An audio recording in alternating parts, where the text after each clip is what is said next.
ويسألونك عن ذي القرنين قل سأتلو عليكم منه ذكرا صدق اللہ العظیم۔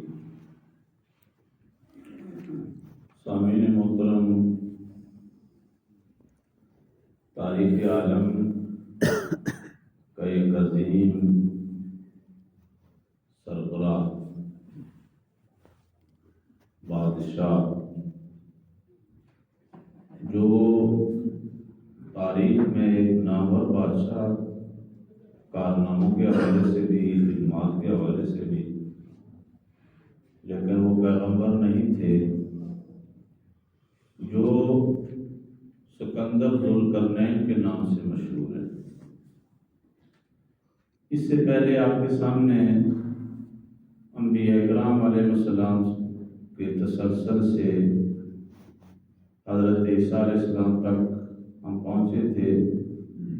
چند نامور انبیاء کا تذکرہ، 25 انبیاء ہیں جن کا نام قرآن میں ذکر ہے۔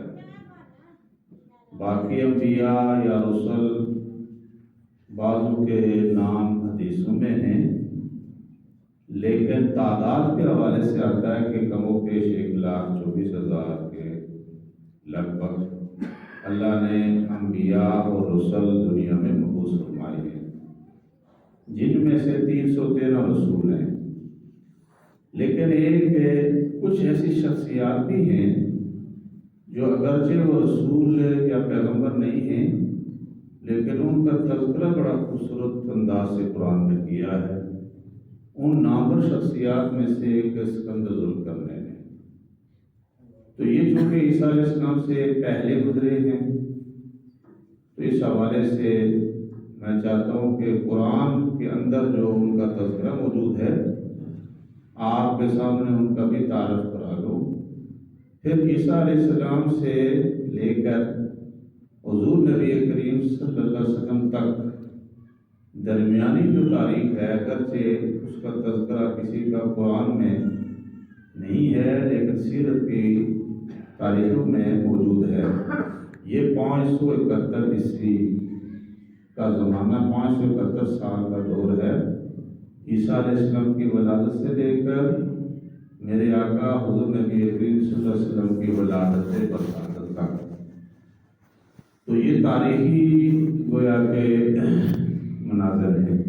اب آئیں ذرا حضرت سکندر ذوالقرنین کا تذکرہ، چونکہ اس کا ذکر قرآن میں ہے تو اس حوالے سے ان کا ذکر بھی ضروری ہے۔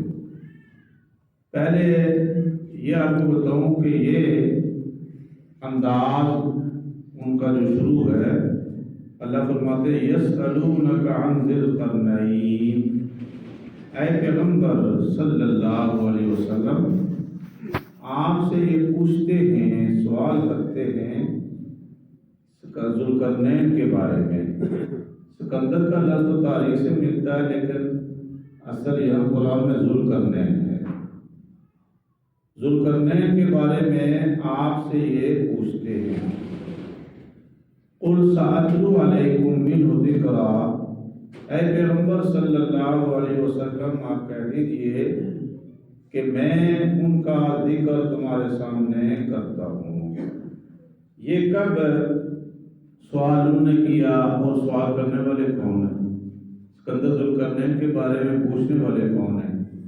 یہ پہلے آپ کو بتا دوں، یہ یہودی ہیں، بلکہ یہودیوں سے یہ سوال مشرکین مکہ ایک وفد گیا اہل کتاب یہودی علماء کے پاس، اور مکے سے گیا تو مکے سے اس لیے گیا کہ ہم یہ جو مکے میں یہ چرچا ہے، ایک نئے دین کی پرچار ہے، تو ہم کچھ اہل کتاب جو لوگ ہیں نا، علم والے ہیں، ان سے ذرا معلومات کرتے ہیں کہ یہ لوگ کون ہیں اور کیوں یہ اس طرح کر رہے ہیں، تو ہمیں کچھ وہ علمی سوالات بتائیں۔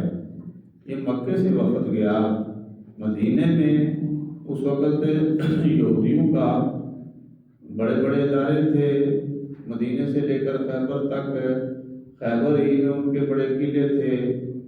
تو ان کے علماء سے پوچھا کہ آپ کے پاس اس طرح کی کوئی بات ہے؟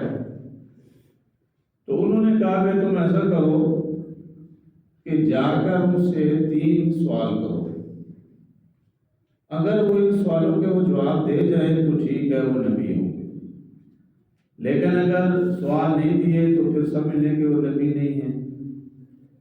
ان میں سے ایک سوال یسألونک عن الروح، روح کے بارے میں سوال کریں، اس کا تذکرہ بھی موجود ہے۔ دوسرا سوال اصحاب کہف کے بارے میں تھا کہ وہ چند نوجوان جو غار میں غائب ہو چکے تھے اور بعد میں جا کر غار سے دریافت ہوئے اور پتہ چلا 300 سال کم و بیش بعد، وہ کون تھے؟ اور تیسرا سوال ذوالقرنین کے بارے میں تھا۔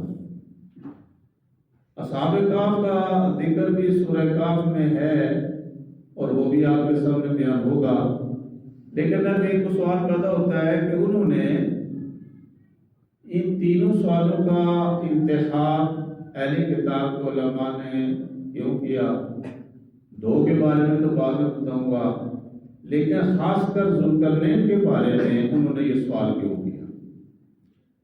تو اس کی اصل وجہ یہ تھی کہ ذوالقرنین کو سابقہ تاریخوں میں اہل کتاب یہود اپنا نجات دہندہ سمجھتے تھے، قابل عزت قابل تکریم اس لیے سمجھتے تھے کہ آپ نے اگر وہ واقعات سنے کہ جب بخت نصر نے ان کو تباہ کیا تھا، وہاں سے ان کا بیت المقدس ہیکل سلیمانی کو تباہ کیا تھا، ان کی کتاب کو لاکھوں کی تعداد میں ان کو قتل کیا تھا اور قید کر کے وہ عراق لے گیا تھا، تو وہاں سے ان کا مرکز توڑ دیا تھا۔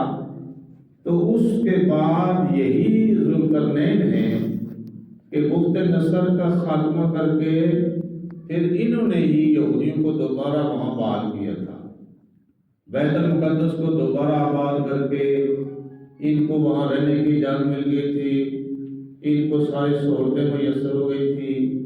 یہ تاریخ کے حوالے سے ان کا یہ اس لیے بڑا احترام کرتے تھے کہ یہ ان کے لیے بہت بڑی وہ ایک نجات کا ذریعہ، کامیابی کا ذریعہ بنے تھے۔ اس لیے انہوں نے یہ ان قوم کے بارے میں فرمایا کہ آپ ان سے سوال کریں اپنے نبی سے جا کر۔ وہ لوگ آئے، انہوں نے آ کر حضور نبی کریم صلی اللہ علیہ وسلم سے یہ سوالات کیے۔ اللہ کریم نے ان تینوں سوالوں کے جواب بیان فرمائے۔ یہاں سے یسألونک، یہاں سے حضرت ویسألونک عن ذی القرنین، یہاں سے حضرت عیسیٰ علیہ السلام کا ذکر شروع کیا۔ اللہ فرماتے ہیں انا مکننا لہو فی الارض، ہم نے انا مکننا لہو فی الارض، ہم نے ان کو زمین پر خوبصورت مقام ٹھکانہ عطا کیا تھا، اور آتیناہ من کل شیء سببا، اور ہم نے ان کو طرح طرح کے دنیا کے اسباب مہیا کیے تھے۔ کیا کیا اسباب تھے اور کیا کیا ہر لحاظ سے طاقت اللہ نے انہیں فراہم کی تھی؟ ایک تو حتی اذا بلغ مغرب الشمس، 3 بڑے سفر ان کے تاریخی سفر ان آیات میں ہیں۔ ایک سفر ان کا مغرب کا ہے، مغرب کی جانب کا سفر ہے، ایک سفر ان کا مشرقی طرف کا ہے، اور ایک سفر ان کا شمالن ہے۔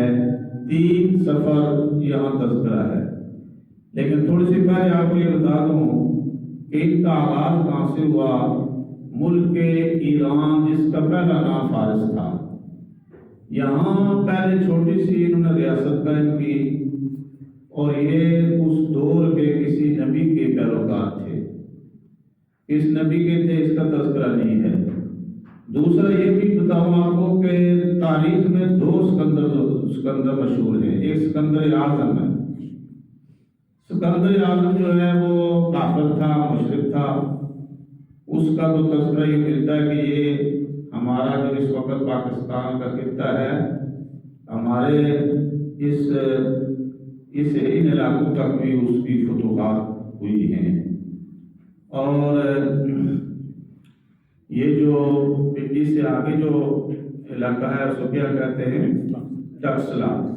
ٹکسلے تک تاریخ میں آتا کہ وہ آیا ہے سکندر اعظم. لیکن وہ کافر تھا، مشرک تھا. یہ سکندر ذوالقرنین کے نام سے مشہور ہیں. یہ خالص مومن مسلمان تھے اور کسی پیغمبر اس وقت کے کسی پیغمبر کی گویا کہ فرمان برداری میں کام کر رہے تھے.